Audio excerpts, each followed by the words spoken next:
කටසිරි උදේ 8ත් වෙලා නේද වෙලාව දෙයියනේ අද දෙන්න තියෙන කේක් ටික හදන්නත් තියෙනවා අද දවස ප්ලෑන් කරගන්නත් තියෙනවා දඩි විඩි ගාලා දුවලා පල්ලෙහාට ගියේ හස්බන්ඩ් වයි බබා වයි ස්කූල් එකට යවලා පැයකමාරක් විතර නිින්ද ගියා කියහන්කෝ ඉතින් ගිහිල්ලා උදේ බබාට හදපු ෆ්‍රයිඩ් රයිස් එකේ ඉතුරු ටිකක් දාගෙන ඩ්‍රින්ක් එකකුත් දාගෙන ටක් ගාලා කාලා බීලාම වැඩේ පටන් ගන්න හිතුවේ මොකද මම දන්නවා අද දවස මෙතනින් එහාට ආයෙමට කන්නවත් ටයිම් එකක් නැහැ කියලා.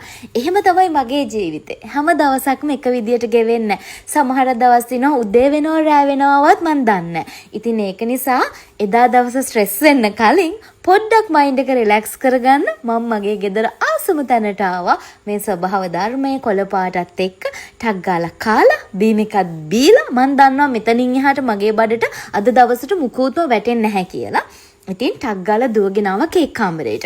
මේ තියෙන්නේ අද උදේ 10ට දෙන්න තියෙන කේක්. දන්නවද මේක වොයිස් කරනකොටයි වීඩියෝ කරනකොටත් වෙලාව 8:00මාරයි. ඉතින් රෑ කේක්ස් දෙක බේක් කරලා තිබ්බා. හැබැයි මට හදන්න ටයිම් තිබුණේ නැහැ. හේතුව තමයි වෙඩින්ස් එක අපි ගොඩාක් බිසි වෙලා හිටියේ එක දිගට සති 3ක්. අපි නිදි මරාගෙන වැඩ කරපු සති 3ක් ගෙවුනේ. ඉතින් කොහොම හරි බේක් කරලා තිබ්බ නිසාත් ඊටාම සිම්පල් ඩිසයින්ස් නිසාත් මට මේක පැයකින් මේ කේක්ස් දෙක පැයකටත් අඩු කාලෙකින් ටක් ගාලා ගොඩ දාගන්න පුළුවන්කම ලැබුණා. ඉතින් දෙකම චොක්ලට් කේක් දෙකක් දෙකම කිලෝ එකේ චොක්ලට් කේක්ස්. මේ එක කේක් එකක් අපි අරගෙන යන්නේ බත්තරමුල්ල නවලෝක හොස්පිටල් එකට. අනිත් කේක් එක කොළඹ BMICH එකේ ග්‍රැජුවේෂන් සෙරමනි එකකට. ඉතින් කේක් දෙකත් සටස් පටස් ගාලා හදාගෙන මෙන්න මේ දම්පාරි කේක් එකයි දම්පාට මල් එකයි ඉතාලි වලින් ආපු ඕඩර් එකක්. ඒ මල්ලිගේ හතරවෙනි ඕඩර් එක අපිට ලැබුණු. අනිත් එක තමයි BMICH එකට. ඉතින් ටක් ගාලා මේ දෙකත් හදාගෙන චේන්ජ් එකකුත් දාගෙන ඔන්න ඉතින් කඩියා වගේ යනවා කේක්ස් ටික ඩිලිවර් කරන්න. මුලින්ම ගියේ බත්තරමුල්ල ලොකේෂන් එකට. ඉතින් මෙතනට කේක් එක දීලා ඊළඟට ගියා BMICH එකේ ලොකේෂන් එකට. මේ යන අතරතුරත් මම මගේ දවස ෂෙඩියුල් කරනවා. මේ පැය ගණන් තප්පර ගණන් එක තමයි මගේ මුළු දවසම ගත වෙන්නේ. මොකද ඊට පස්සේ හෙට දෙන්න තියෙන වෙඩින් කේක් ඕඩර් එකට අවශ්‍ය කරන බඩු වගේක් ගන්නයි මගේ ටූල්ස් වගේක් ගන්නයි මට පෙටාවලට යන්න තිබුණා. ඉතින් ඒවයි වීඩියෝස් නම් ගත්තේ නෑ. පෙටාවලට ගියා කියන්නේ ෆුල් ඔළුව ස්ට්‍රෙස් වෙනවා එපාම වෙච්ච දවසක් වෙනවා.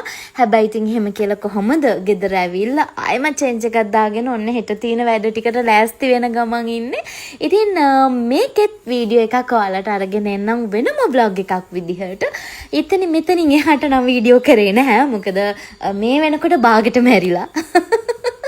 හැබැයි ඉතින් ලස්සනට නීට් එකට පිරිසිදුව ක්වොලිටියට මොන දේවල් තිබ්බත් මගේ කස්ටමර් මං ගැන තියලා තියෙන විශ්වාසයට මම උපරිම සාධාරණයක් කරනවා. ඉතින් මේ වීඩියෝ එක පස්සේ අරගෙන එන්න. අදට වීඩියෝ එක බලුවට ගොඩාක් ස්තුතියි. කාලෙකින් වොයිස් කරන්න අමතක වෙලාද මන්ද. හරි එහෙනම් ඉතින් ආය දවසක හම්බ වෙමු. එහෙනම් මත් එක්ක හිටියට ඉන්නවට ඉස්සරහට ඉන්නට ගොඩාක් ස්තුතියි.